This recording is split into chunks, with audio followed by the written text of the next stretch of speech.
Outwitting the Devil, Chapter 5. If this confession of yours stopped right here, your statement would be sound. But fortunately for millions of your victims who will gain release because of your confession, this interview will continue until you have supplied me with the weapon by which you will eventually be restrained from domination of people through their fears and superstitions. Remember, Your Majesty, your confession has just begun. After I wring from you a description of the methods by which you control people, I will force you also to give the formula by which your control can be broken at will. It is true, I shall not remain here long enough to defeat you, but the published word I leave behind me will be deathless because it will consist of truth. You fear the opposition of no individual because you know it will be short, but you do fear truth. You fear truth and nothing else, for the reason it is slowly and definitely giving human beings freedom from all manner of fear. Without the weapon of fear you would be helpless and entirely unable to control any human being. Is that true or false? I have no alternative but to admit that what you say is true. Now that we understand each other, let us go ahead with your confession, but before we continue, I may as well take time out to do a little boasting on my own account.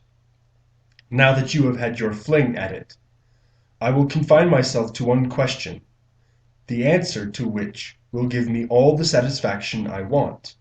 Is it not true that you control only the minds of those who have allowed the drifting habit to be fixed upon them? Yes, that is true.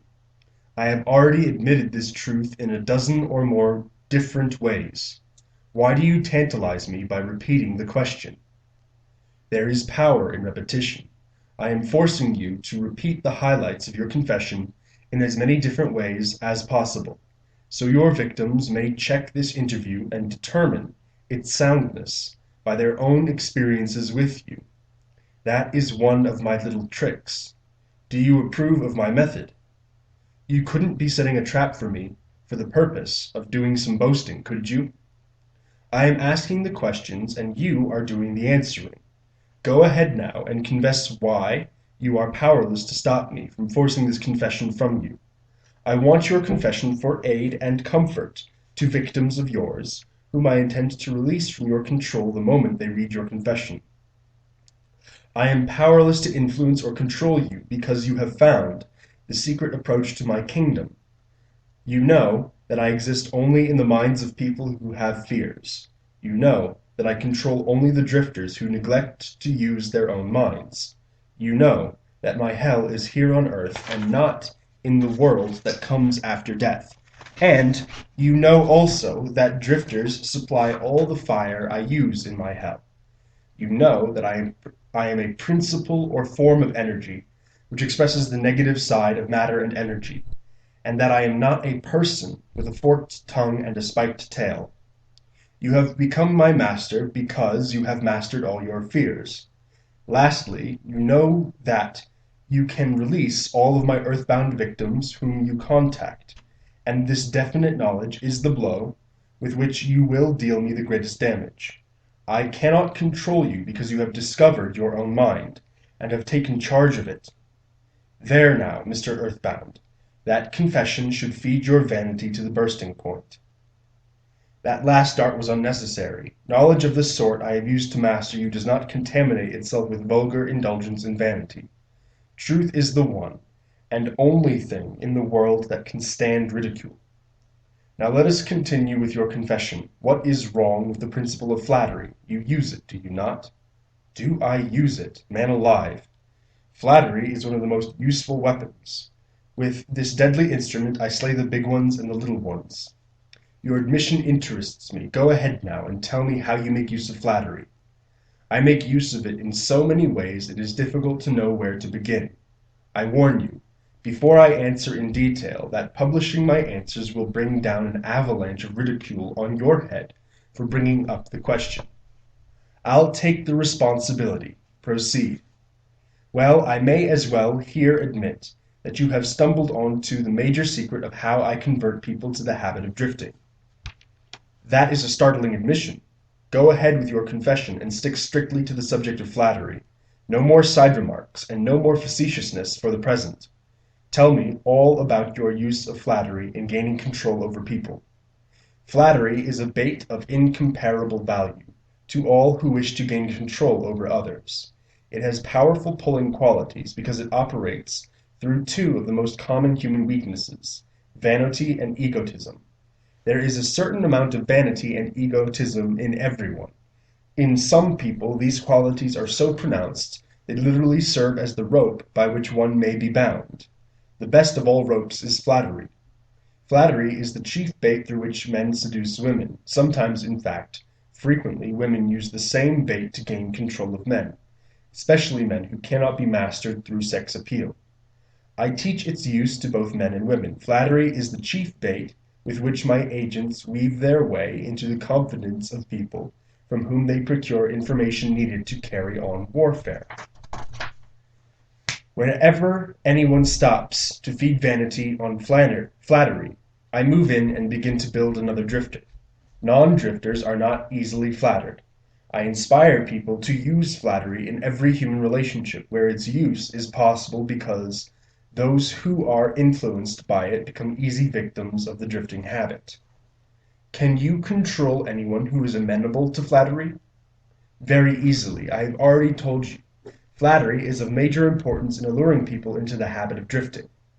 At what age are most people susceptible to flattery? Age has nothing to do with one's susceptibility to flattery.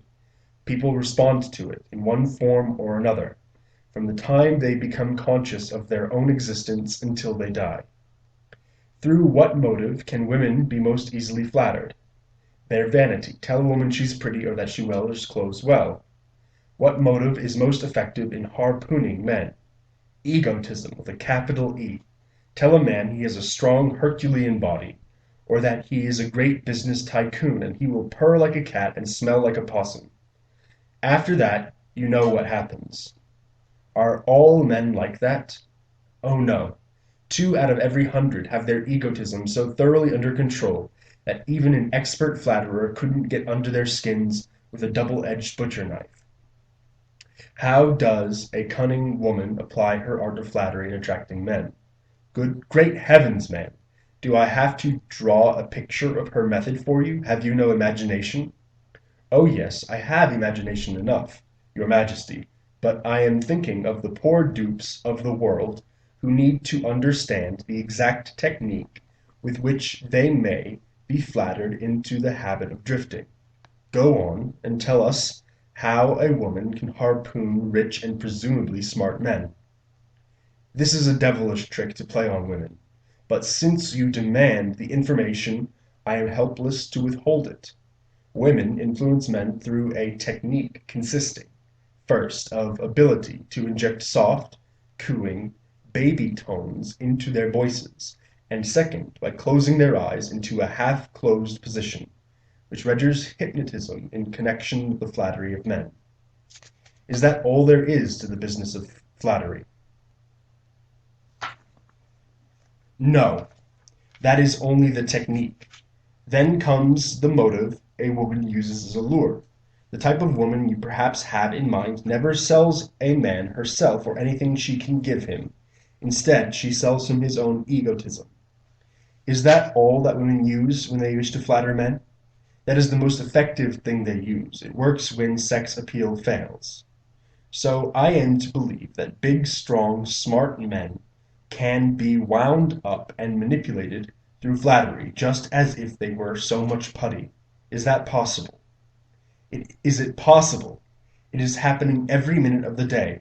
Moreover, they are non-drifters. The bigger they come, the harder they fall when the expert flatterer moves in on them.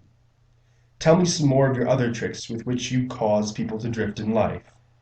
One of my most effective devices is failure.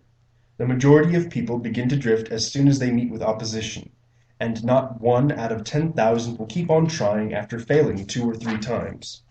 So it is your business to induce people to fail whenever they can, is that correct? You have it right. Failure breaks down one's morale, destroys self-confidence, subdues enthusiasm. dulls imagination, and drives away definiteness of purpose. Without these qualities, no one can permanently succeed in any undertaking. The world has produced thousands of inventors with ability superior to that of late Thomas A. Edison, but these men have never been heard of, while the name of Edison will go marching on because Edison converted failure into a stepping stone to achievement, while the others used it as an alibi for not producing results. Is the capacity to surmount failure without being discouraged one of Henry Ford's chief assets? Yes, and this same quality is the chief asset of every man who attains outstanding success in any calling. That statement covers a lot of territory, Your Majesty. Do you not wish to modify it or tone it down a bit for the sake of accuracy? No. Modification is necessary because the claim is none too broad.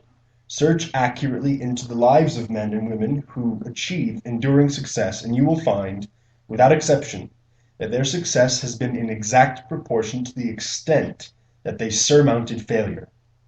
The life of every successful person loudly acclaims that which every true philosopher knows. Every failure begins with it the seed of an equivalent success. But the seed will not germinate and grow under the influence of a drifter. It springs to life only when it is in the hands of one who recognizes that most failures are only temporary defeat, and who never, under any circumstances, accepts defeat as an excuse for drifting. If I understand you correctly, you claim there is virtue in failure.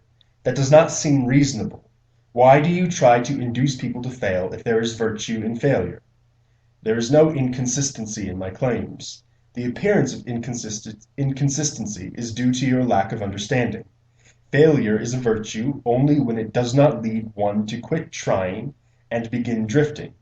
I induce as many people as I can to fail as often as possible for the reason that not one out of 10,000 will keep on trying after failing 2 or 3 times. I am not concerned about the few who convert failures into stepping stones, because they belong to my opposition anyway. They are the non-drifters, and therefore they are beyond my reach. Your explanation clears up the matter. Now go ahead and tell me some of your other tricks, with which you allure people into drifting. One of my most effective tricks is known to you as propaganda. This is the instrument of greatest value to me in setting people to murdering one another in the guise of war. The cleverness of this trick consists mainly of the subtlety with which I use it. I mix propaganda with the news of the world. I have it taught in public and private schools. I see that it finds its way into the pulpit. I color moving pictures with it. I see that it enters every home where there is a radio. I inject it into billboard, newspaper, and radio advertising. I spread it in every place of business where people work. I use it to fill the divorce courts, and I make it to serve to destroy business and industry. It is my chief instrument for starting runs on banks. My propagandists cover the world so thoroughly that I can start epidemics of disease, turn loose the dogs of war, or throw businesses into panic at will. If you can do all that you claim with propaganda, it is little wonder that we have wars and business depressions. Give me a simple description of what you mean by the term propaganda. Just what is it and how does it work? I wish to know particularly how you cause people to drift through the use of this devilish device. Propaganda is any device, plan, or method by which people can be influenced without knowing that they are being influenced, or the source of the influence. Propaganda is used in business for the purpose of discouraging competition. Employers use it to gain advantage over their employees. The employees retaliate by using it to gain advantage over their employers. In fact, it is used so universally and through such a smooth and beautiful streamlined technique that it looks harmless even when it is detected. I suppose some of your boys are now engaged in preparing the minds of the American people to drift into some form of dictatorship. Tell me how they work. Yes, millions of my boys are preparing Americans to become Hitlerized. My best boys are working through politics and labor organization. We intend to take over the country with ballots instead of bullets. Americans are so sensitive they would never stand the shock of seeing their form of government changed with the aid of machine guns and tank cars. So our propaganda boys are serving them a diet they will swallow by stirring up strife between employers and employees and turning the government against business and industry. When propaganda has done its work thoroughly, one of my boys will move in as dictator, and the 9 old men on your Supreme Court, with their silly notions of the Constitution, will move out. Everyone will be given a job or fed from the government treasury. When men's bellies are filled, they drift freely with one who does the filling. Hungry men get out from under control. I have often wondered who invented the clever trick which you call propaganda. From what you tell me of its source and nature I understand why it is so deadly. Only one as clever as your Majesty could have invented such a device with which to dull the reason, dethrone the will, and lure men into drifting. Why do you not use your powerful propaganda to gain control of your victims instead of subduing them through fear and annihilating them through warfare? What is fear of the devil except propaganda? You have not observed my technique very carefully, or you would have seen that I am the world's greatest propagandist. I never attain an end by direct, open means, which I can achieve through subterfuge and subtlety. What do you suppose I am using when I plant negative ideas in the minds of men and gain control of them through what they believe to be their own ideas? What would you call that except the cleverest of all forms of propaganda? Surely you are not going to tell me that you destroy people through their own help, without their realizing what you are doing. That is exactly what I wish you to understand. Moreover, I will show you exactly how the trick is performed. Now we are getting somewhere. Exactly how do you convert human beings into propagandists and lure them into self-imprisonment? Give me the story with all its lurid details. This is the most important part of your confession, and I am consumed with eagerness to gain control of your secret. I can hardly blame you for stalling about answering my question, because you know so well that your answer will snatch millions of innocent victims from your control. You also know that your answer will protect other countless millions of yet unborn people from being victimized by you. It is little wonder you are hedging about answering. Your deductions are correct. This part of my confession will do me more damage than all the remainder of it. Stating your headache in a better way, this part of your confession will save more millions of people from your control than all the remainder of it. All I can say is that you have me in a hell of a situation. Now you shall know how the millions of your victims feel. Let's have it. I make my first entry into an individual's mind by bribing him. What do you use as a bribe? I use many things, all of them pleasant things. The individual covets. I use the same sort of bribes that individuals use when they bribe one another. That is, I use for bribes the things that most people want. My best bribes are these: love, the thirst for sex expression, covetousness for money, the obsessive desire to gain something for nothing, gambling, vanity in women, egotism in men, desire to be the master of others, desire for intoxicants and narcotics, desire for self-expression through words and deeds, desire to imitate others, desire for perpetuation of life after death, desire to be a hero or heroine, desire for physical food. That is an imposing list of bribes, Your Majesty. Do you use others? Yes, plenty of them. But these are my favorites. Through some combination of them I can enter the mind of any human being at will, at any age, from birth until death. You mean that these bribes are the keys with which you can silently unlock the door to any mind you choose? That is exactly what I mean, and I can do it too. What happens when you enter the mind of a person who is not yet in the habit of drifting but belongs in the 98% class as a potential drifter? I go to work immediately to occupy as much of that person's mind as I can master. If the individual's greatest weakness is the desire for money, I begin to dangle coins before him. Figuratively speaking, I intensify his desire and induce him to go after money. Then, when he gets near it, I snatch it away from him. This is an old trick of mine. After the trick has been repeated a few times, the poor fellow gives in and quits.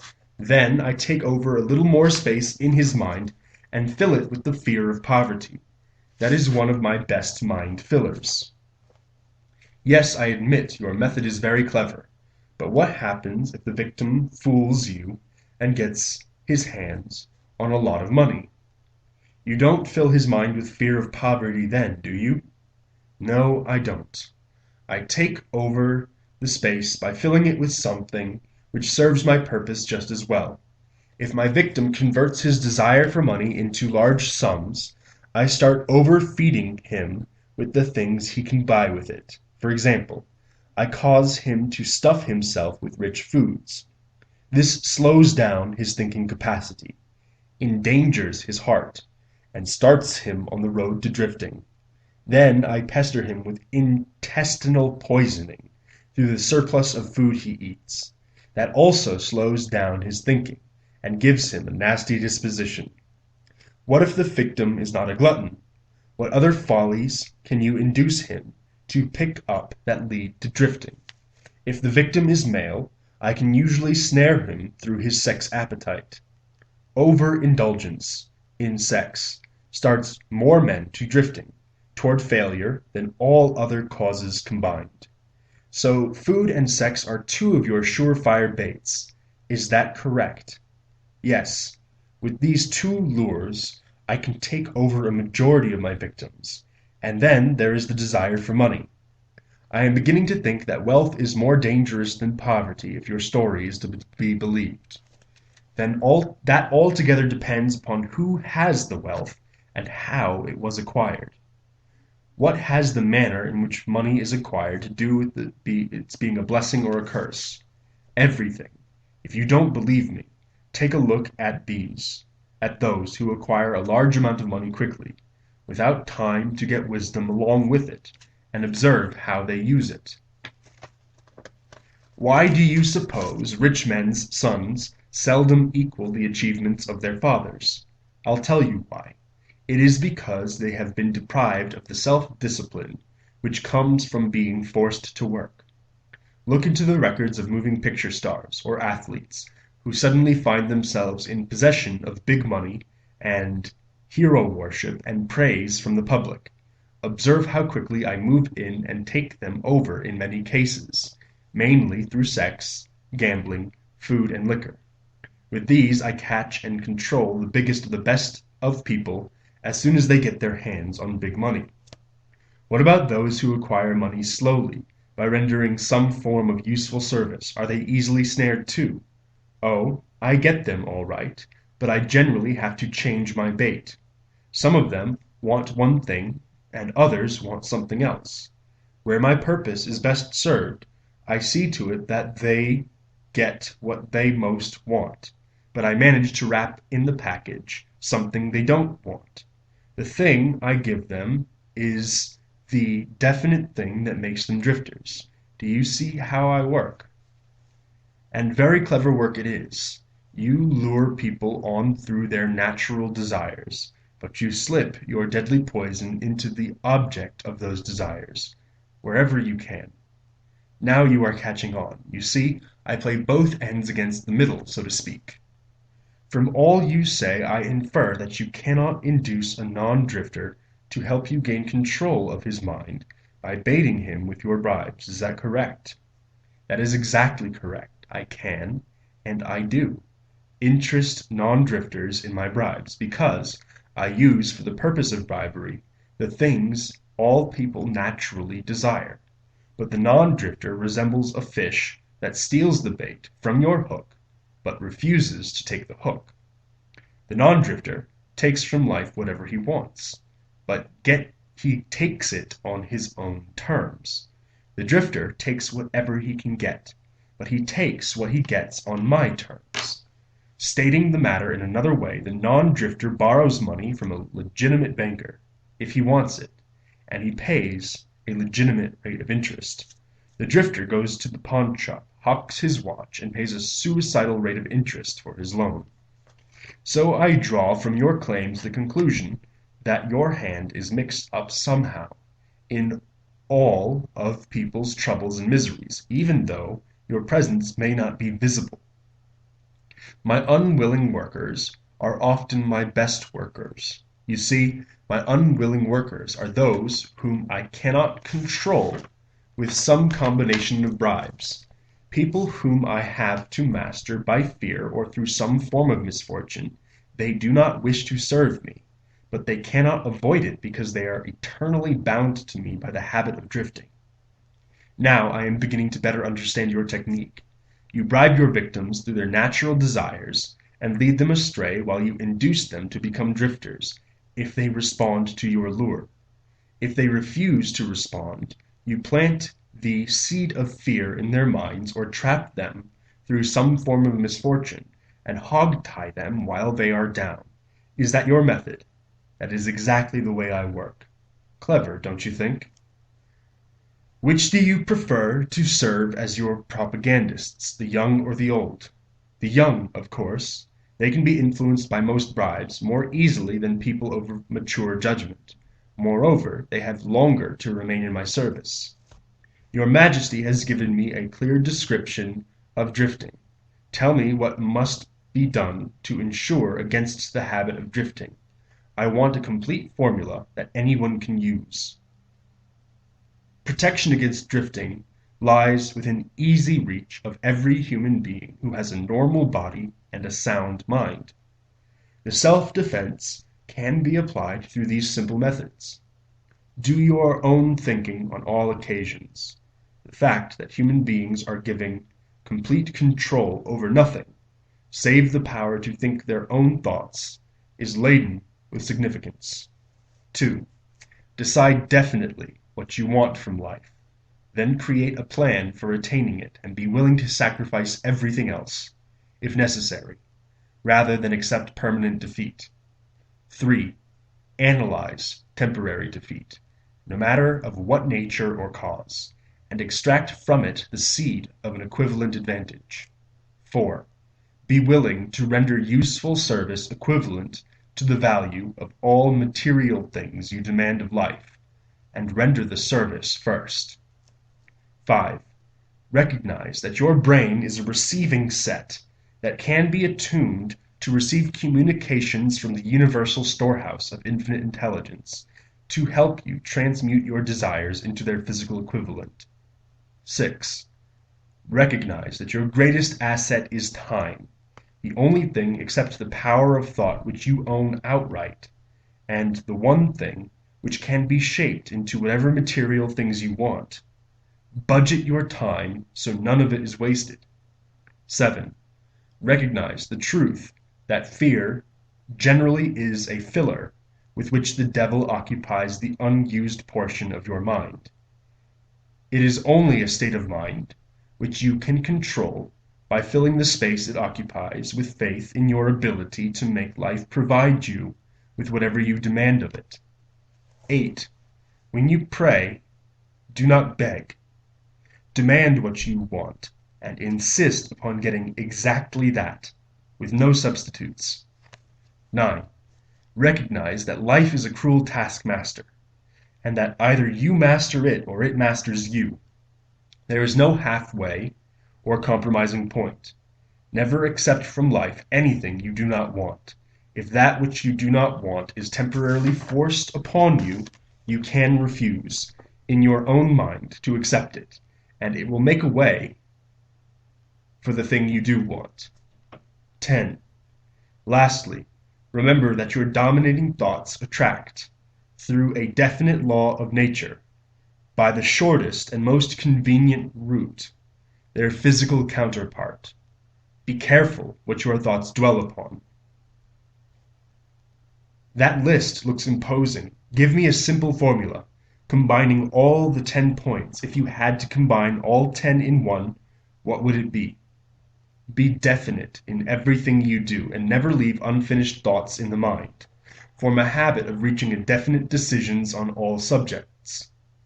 Can the habit of drifting be broken, or does it become permanent once it has been formed?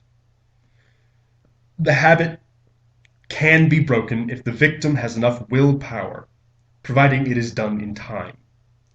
There is a point beyond which the habit can never be broken. Beyond that point, the victim is mine. He resembles a fly that has been caught in a spider's web. He may struggle, but he cannot get out.